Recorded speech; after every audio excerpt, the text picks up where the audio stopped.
Hey, what's up everybody? It's Jason. I am back with a video and a huge, massive collection update. We got here for you a stack of CDs like there is no other. Now, a couple of these are just sort of recent listens and not necessarily recent pickups. But I'll get all into all that. I've got one vinyl to show you guys as well, but it's otherwise pretty much a CD update here. And a lot of stuff that is metal category.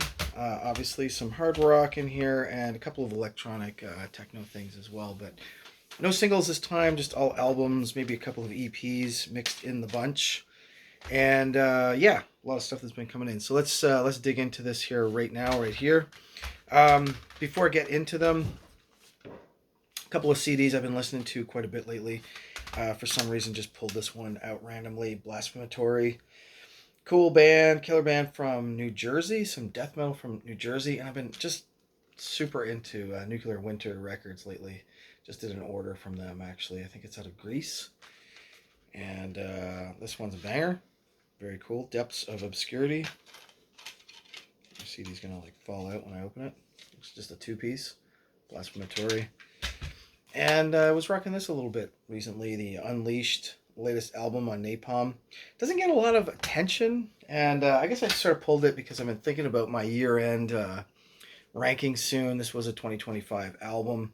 Sort of bought it, listened to it quite a bit, stopped listening to it, re-listened to it. I mean, it's really just it's that technical kind of progressive Swedish death metal, and I guess they've been around forever. It's not like their original stuff, like their old school stuff. Maybe people have just gotten kind of tired of them. But I don't know. I feel like it's an okay album. I don't have a ton of Unleashed, so I'm not like OD'd on Unleashed. Maybe hard to say if it'll make the final cut for a top 10 of the year, but we will see. But yeah, let's get into stuff. Oh, another one I've been rocking a lot. Speaking of top 10s for 2025, The Testament had a good strong week of nonstop playing this one. I think I just really appreciated the variety in this thing.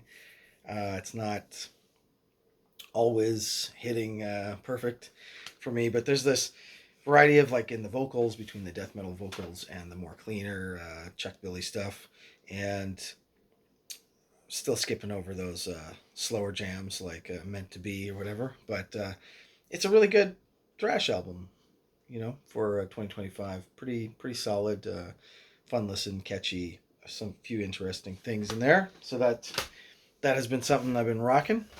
Um, let's get into some of the heavier stuff we got. So recently got this in the mail. Gonna be a tough one to read. This is Tribal Gaze. Where's this band from now? This is Texas, I think. Yeah, death metal from Texas with some chuggy riffs. Um, Almost felt like there was a little bit of an influence, a Riley Gale influence to the vocals. If Riley Gale was doing death metal, of course. But maybe that's just my like Texas stereotype at this point. But a cool band. It's their second album. They're formed in 2020, and it's the first time I got anything from these guys. It's pretty cool. Photos of them there. 4 shots. Yeah, Tribal Gaze. Album's called Inveighing Brilliance on Nuclear Blast. I don't pick up a lot of Nuclear Blast these days, but unless it tends to be like really big sort of legacy, old school boomer metal thrash bands, like Accept or something. Although I think Accept's on Napalm now at this point. But yeah, this one's cool. It's worth giving a listen if you see it out there in the wild. I'm not sure where the hell I found it. I don't know if this was just like an add-on to a Discogs order or if somebody actually showed this in the Metal VC. Let me know if they did. If you have seen it before, Tribal Gaze, pretty dope, from Texas. And then another cool one I got, a band I have seen live actually, and I have their most recent album, which came out, I want to say, I think last year. I think in 2024. But this is their older one from 2020, the previous album before the latest. Defeated Sanity. Some killer German tech death. This is on Willowtip, which apparently is a Pennsylvania label. I was wondered about Willow Tip. I figured it was the U.S. Out of Pennsylvania. Yeah, 9 tracks on this thing. It's exactly what you would expect from tech death. Jazzy runs, bass runs. Great production on it though too. Like I find the production is sufficiently old school enough that it's not irritating. Uh, so by that I mean like it's German precision technical death metal, but it still has a little bit of flexibility or roughness to it that makes it enjoyable, listenable. Um, Man, the riffs are just killer, chuggy machine gun style all the time, and then you get the crazy bass runs, and of course the vocals low guttural as ever. So yeah, I gotta say, recommend. I feel like I'm liking this one more than the more recent one, but now I want to go back and listen to the recent one again. And obviously, it shows up horrible on the video screen here. This is like red, red on dark red. Yeah, you can sort of see it. Defeated Sanity, the Sanguinary Impetus. I didn't practice that too much. Maybe not enough saying that one. Originally from Bavaria, or they are from Bavaria, and they formed in '94. So I guess they are technically old school death metal. Tech death. Now, speaking of tech, let's get a couple techno releases here just to mix it up. This is industrial band Legends Frontline Assembly. I just picked up this one. This is an older one from them and highly, highly recommend. Super fun album. This is super cool, man. Wake Up the Coma. Slapped into the CD deck just like yesterday. Just got this yesterday, the day before. Playing it nonstop. Very fun listen. It's a little long. It's about 62 minutes. So I don't always get all the way to the end. But it delivers right off the bat. It doesn't have a ton of songs. Only 12 songs. But a ton of guest appearances on this thing. Okay, so you got, let's see here, I wrote them all down. Well, not all of them, but Matt Lang is a DJ from LA is on this thing. Chris Connolly from Revolting Cox is on this thing. Robert Gorel from DAF is on this. And Nick Holmes, vocalist of Paradise Lost, Swedish death metal, also on this thing. So this came out in 2018. On Metropolis Records, which is actually a U.S. label. I think that's a Philly label. Always lots of stuff going on in Pennsylvania, right? Started in '93. Frontline I've been following since I was a kid, since the '80s. Ever since Bill Lieb left Skinny Puppy and formed this side project we thought at the time, but man, 16 albums later or more. This is the 16th release, I think. Yeah, this is the 16th release in 2019. I think they got one or two after this. And this was a complete return to form in terms of all electronic on this album. It's the first all electronic since Caustic Grip. And meaning there's no guitars on this one at all, but no guitars yet. Loads of cool synth riffs galore. Very catchy. And it even has kind of a cheeky, almost cheesy cover of Rock Me Amadeus on here, the third track, featuring Jimmy Urine on vocals. He's an electro punk artist. But actually, it's not a bad cover, to be honest. It's kind of a fun update cover. Opening track just hooks you right away. Eye on You, featuring Robert Gohl, and Arbeit. The second track is also banging. Yeah, top to bottom, good album. Really happy I picked that up. That was kind of random as well. I just did like a Discogs order, and this was one of the 4. This one, along with Defeated Sanity and a couple of others. Oh, a couple of others, including one other techno. It was like 2 techno and 2 death metal in this order, and love this order basically. Picked up a copy of this on CD. I've got this on vinyl already. This is Huerco S, Colonial Patterns. A really excellent album by Huerco S. Now he recently had something, I think last year, in the last couple of years, and I don't like it as much as this earlier debut album. This came out in 2013. Just the packaging too, and the whole cover design is all excellent. Just looks sort of like mutant electronic, mutant techno. 14 cuts in total, and a variety of sort of tempos and sounds. Yeah, it's like experimental techno, listening stuff. It's pretty interesting. Some really killer tracks on here too. Yeah, definitely recommend this Huerco S. Kind of a mysterious character. I don't really have a lot of detail or biography on this producer, and there's not a lot of releases. Although I just did really recently order a single as well. I think from this era. This is 2013, and he's still going. So that was a cool pickup. Again, something I already have it on vinyl, but I wanted to get the CD copy as well just because, right? Um, Back into some death metal again. I got a bunch. All right, how about we do this one here? The Split. This is a split that came out in 2017 on CDN Records. Great underground label, right, for like just trying out new shit. Fumigation, and who are actually local from Ottawa, and there's nothing written on the spine, so that's no help. Fumigation, and what's the other band's called? Path of something. Let me see here. Path to Riley or Relay. Oh, there it is on the back. Okay, so there you go. 3 tracks, 4 tracks each, kind of thing. Name of the split's called Inveighing. So Fumigation are awesome from Ottawa death metal. Just doing it up well. I recently got this other CD by them. I think through a Metalhead box. I think it's like a self-release, maybe even 2022 album that's really good. What are my notes on this one?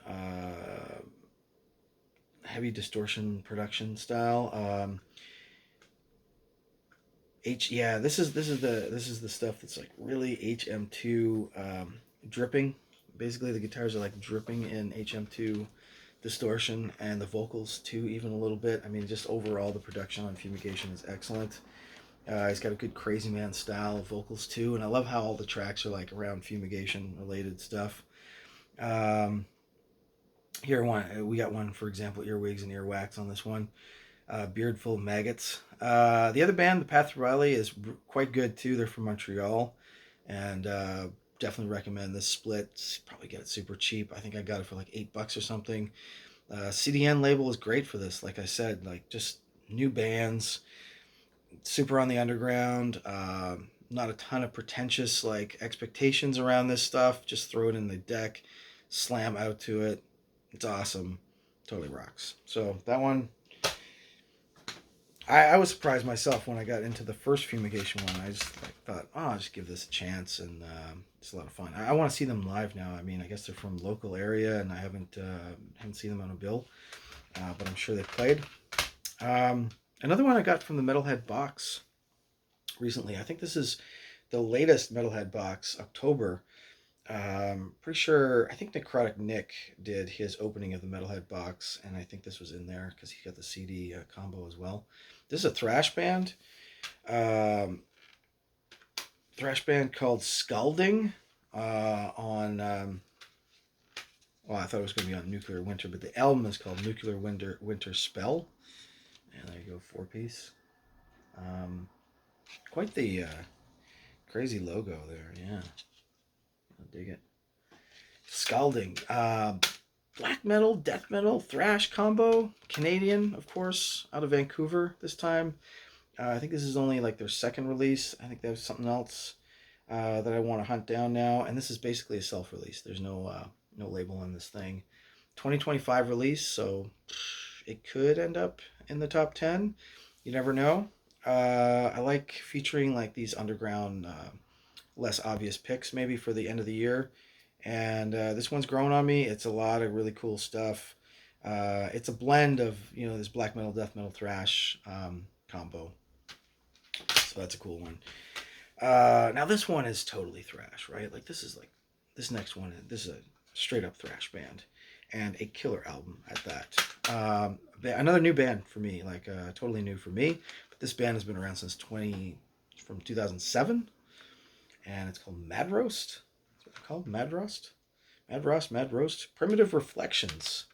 It's their latest release. It's a compilation of some of their past tracks, and I think it's actually like a self-release.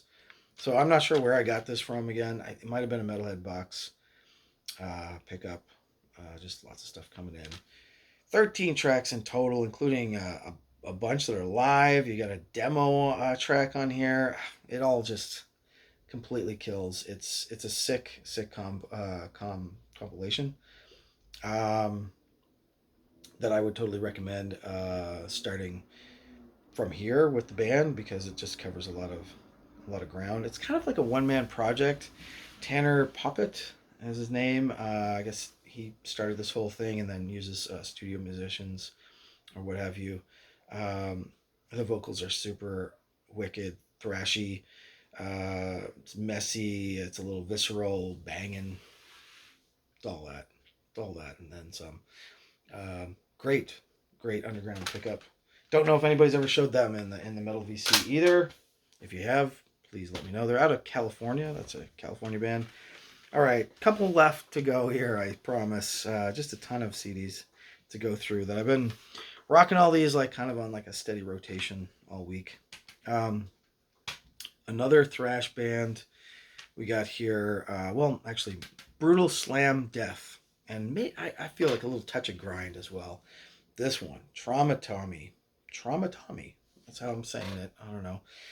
2021 release.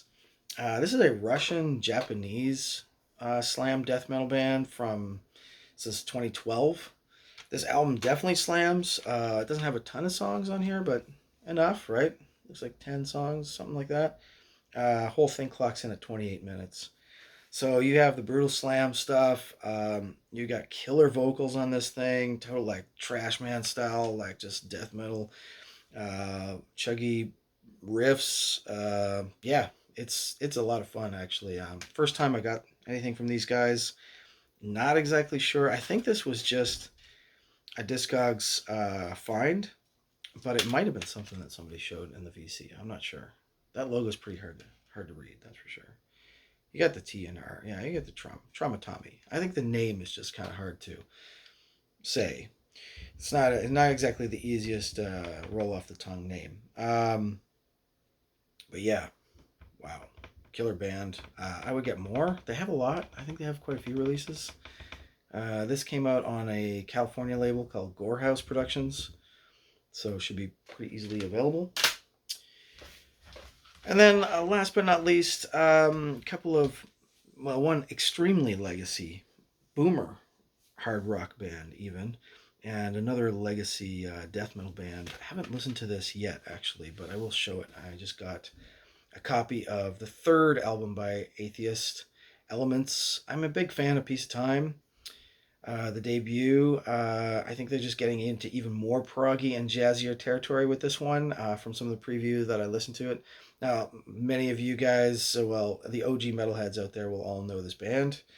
For some reason, in my head, I always thought they were kind of European. I don't know why, or British or something. But they're actually from Florida. They're from Florida, death metal, but extremely clean sounding, technical death metal, almost like jazzy. Check out a track called like Air on this one, for example. I mean, I almost felt like a flute was going to happen in there. I don't know. So yeah, it's a bit proggy.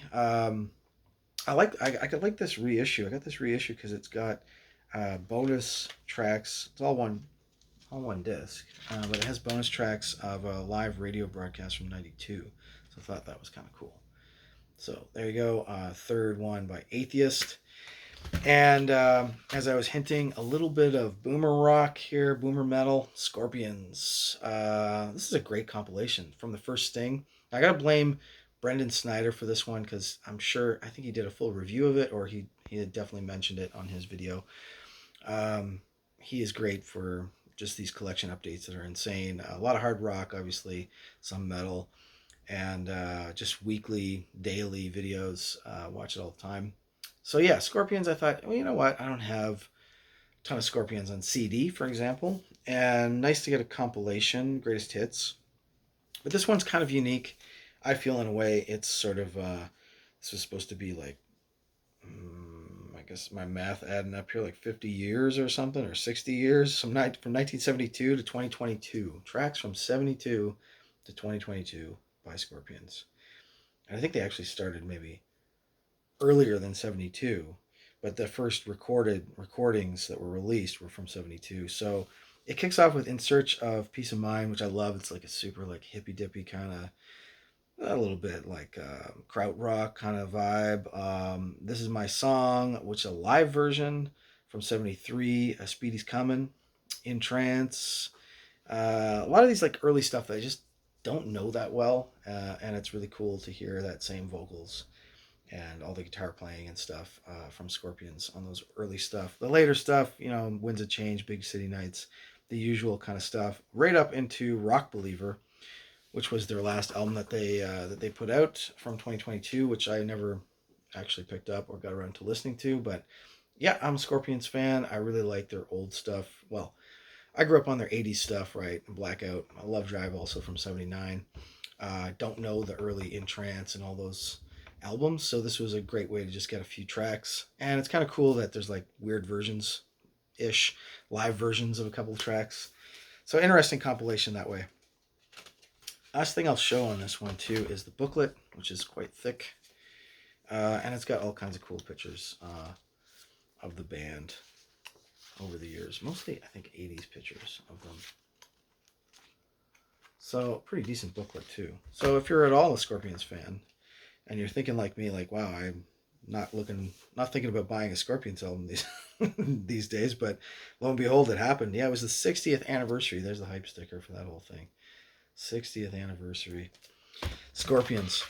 Now let's finish off with the one vinyl that I'm going to show, and it may not stay in my collection. I don't know. I've been kind of like on the fence about showing this because it might be a return or a get rid of. Speaking of sort of boomer-esque almost metal, the latest Coroner album. Yeah, so I bought into all the hype and ran out and bought it, pre-ordered, whatever. Coroner's back. Gotta get it. I'm now, to be brutally honest, I have not been like a lifelong Corner fan by any means. I have R.I.P. and that's like the only Corner album that I have.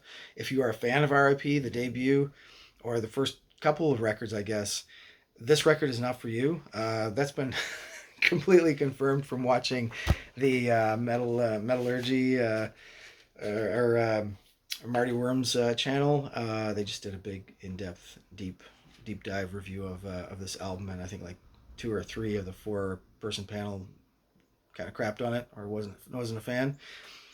It's a short album ish. It's only 47 minutes, says the hype sticker, 10 songs, and I have listened to it.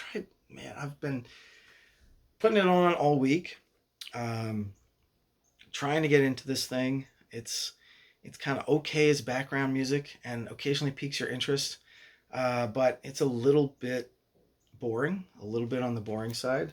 It's a Century Media release, and it's not like every day that I buy a Century Media anymore. So big label release, sort of big kind of modern production, but not like, it's not Andy Sneap or anything like that. I mean, basically the story with these guys is they've really gone, they're technical thrash. There's like no thrash on this. I don't know. I mean, sure, there's some riffs here and there that are thrashy, but I wouldn't say any single song kind of consistently keeps the thrash element going, except for maybe the first 1 or 2. It's got a good start. It starts off pretty good. Oxymoron, Consequence. I think by Sacrificial Lamb, the 3rd track, is where things start to kind of go off into a slightly more proggy, and not like excessively proggy, but just sort of slower paced, older style of metal. It's an interesting album. It doesn't really fit current trends. I mean, they didn't do like Testament and bring out the death metal growls or anything like that. It's not super thrashy. This isn't like Megadeth or Overkill. No. It's technical, I guess. And the vocals, I guess, are pretty consistent with from over the years. The only other thing I want to mention is like the last song, Prolonging, which I actually kind of enjoy. It has like a keyboard organ solo, which kind of just like really appears at towards the end of the song too. It's like an afterthought, or it's like, oh wow, we really want to do this thing, and we're just gonna put it like at the very end of the last song of the end of the record. So yeah, otherwise there's a few other little trinkets here and there that you can pick out if you listen closely. But yeah, just nothing really overall clicks or catchiness. And I guess it would be a huge letdown or disappointment if you're thinking of the old Corner. I was disappointed just in the sense that it's called like a thrash album, and I don't find it's like thrashy at all. I think it's more like a metal record. You know, it's a well done, technically sound, slightly prog metal record, I guess. I got the bottle Coke or bottle clear vinyl version of it, and that's that. I don't know. Like I said, I don't know if this is going to be a keeper. I'm going to give it like one or two more chances. Then I might pass on it because it's a big thing to kind of keep in the whole collection of like getting close to 9,000 records and CDs and tapes, etc. So, do I really need this in the collection? I've been giving it a damn good try. We will see. Happy to hear your guys' thoughts on the latest Corner or anything that I showed in this video. Thanks again for watching, subscribe, and all that kind of stuff. I'll see you guys in the next one.